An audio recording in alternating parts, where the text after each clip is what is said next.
Pension वेळेवर न मिळाल्याने एखाद्या कर्मचाऱ्याचा मृत्यू झाल्यास जिल्हाधिकारी कार्यालयासमोर मृतदेह ठेवून जीवन प्राधिकरणातील निवृत्त कर्मचाऱ्यांचा इशारा.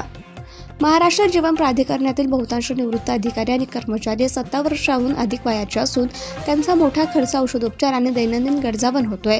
मात्र पेन्शन वेळेवर न मिळाल्याने त्या निवृत्त कर्मचाऱ्यांना मोठ्या अडचणींचा सामना करावा लागतोय.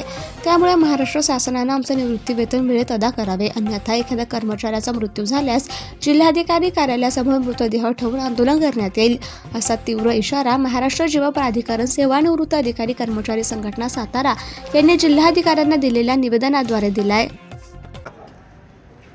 आम्ही सर्व महाराष्ट्र जीवन प्राधिकरण सातारा विभागातील सेवानिवृत्त कर्मचारी अमरावती संघटनेचे सर्व सभासद आहे. आम्ही 35 ते 37 वर्षे सर्वांनी सेवा करून जीवन प्राधिकरणामध्ये काम केलेलं आहे. आमची पेन्शन वेळेवर होत नाही. गेले 2 महिने झालं.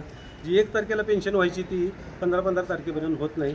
त्याचं आणि आताच्या घडीला आमचे जे सेवानिवृत्त जे कर्मचारी आहेत त्यांचं औषध पाण्याचा खर्च BP असेल, शुगर असेल, हा महिन्याला त्यांना 5-5 हजारची औषधं बऱ्याचशा सभासदांना घ्यावी लागतात. आणि पेन्शन वेळेवर न झाल्यामुळं बऱ्याचशा लोकांची अशी कुचंबना होते, औषध पाण्याचा काही खर्च करता येत नाही. म्हणून आम्ही आज राज्यभर सर्व जिल्ह्याचे ठिकाणी सर्व मिळून जिल्हाधिकारी यांना एक निवेदन दिलेलं आहे. आमचं निवेदन आणि विनंती एवढीच आहे की आमची जी पेन्शन आहे ती वेळेवर व्हावी, 1 तारखेला सर्वांना पेन्शन मिळावी, ह्यासाठी आम्ही सर्वजण एक निवेदन जिल्हाधिकारी यांना दिलेलं आहे.